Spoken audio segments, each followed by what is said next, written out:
বিমানবন্দৰত আচলতে অভাৱনীয় পৰিৱেশ আনন্দমুখৰ পৰিৱেশে বিৰাজ কৰিছে কিয়নো অনাগত কেইবাটাও ঘণ্টা অসমৰ বাবে আচলতে অতি গুৰুত্বপূৰ্ণ হ'ব।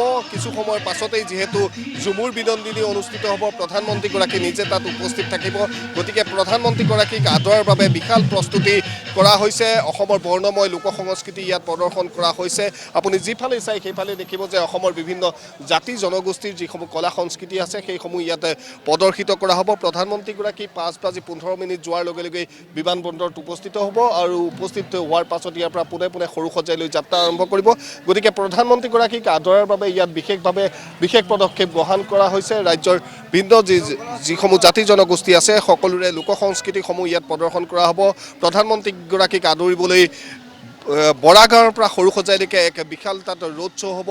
দুয়োপাৰে অসংখ্য জনতাৰ ইতিমধ্যে ভিৰ হৈছে আৰু মূল কথাটো হ'ল যে এই যি এডভান্টেজ আছাম 2 সেই এডভান্টেজ আছাম 2ৱে অসমলৈ অনাগত দিনত কিখিনি পৰিৱৰ্তন আনিব পাৰে সেইটোৱেই মুহূৰ্তত আটাইতকৈ অসমবাসীয়ে আশা কৰিছে। কাৰণ দেখা গৈছে যে দেশ বিদেশৰ প্ৰখ্যাত উদ্যোগপতিসকল বিভিন্ন নামী দামী কোম্পানীৰ বিষয়ববীয়া ইয়ালৈ প্ৰৱেশ ঘটিছে।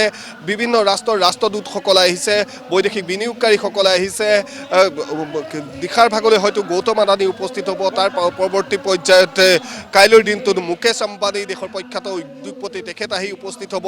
ঠিক তেনেধৰণে ইতিমধ্যে জিন্দাল গ্ৰুপৰ যিসকল স্বত্বাধিকাৰী সাবিত্ৰী জিন্দালৰ পৰা আৰম্ভ কৰি স্বজন জিন্দাল, ঠিক তেনেধৰণে ডালমিয়া চিমেণ্টৰ স্বত্বাধিকাৰী পুনীত ডালমিয়াকে ধৰি ব্ৰিটিছ উচ্চ আয়ুক্ত সকলো আহি ইয়াত উপস্থিত হৈছে। গতিকে অসমে আচলতে এখন নতুন অসমৰ পৰিকল্পনা কৰা হৈছে।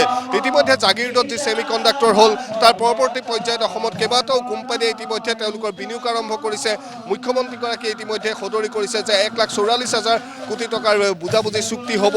গতিকে এই বুজাবুজি চুক্তিসমূহৰ উপৰিও যিসকল ইনভেষ্টৰ আহিব, যিসকলে অসমৰ এই পৰিৱেশ দেখিব, এই পৰিৱেশ দেখাৰ পাছত অসমৰ প্ৰতি কেনেধৰণে আকৃষ্ট হয়, কেনেধৰণৰ বিনিয়োগ হয় সেইটো হ'ব অসমবাসীৰ বাবে আটাইতকৈ গুৰুত্বপূৰ্ণ কথা। আৰু সকলোৱে আশা কৰিছে যে এই বিনিয়োগকাৰীসকল বা উদ্যোগপতিসকল আহি অসমত ইনভেষ্ট কৰক। অসমৰ যিসকল নিবনুৱা আছে বা অসমৰ ভৱিষ্যত প্ৰজন্মৰ বাবে এক আশাৰ বাট আনক সেয়াই কামনা কৰিছে। কিন্তু তাৰ লগে লগে আমি পৰিৱেশসমূহ দেখুৱাইছোঁ যে বিমানবন্দৰৰ যি পৰিৱেশ মূল পথ, সেই মূল পথত এনেধৰণে ৰাইজ থিয় হৈ আছে আৰু তাৰ লগে লগে যিসমূহ বিভিন্ন জাতি জনগোষ্ঠীক প্ৰতিনিধিত্ব কৰি যিসকল লোক আহিছে তেওঁলোকৰ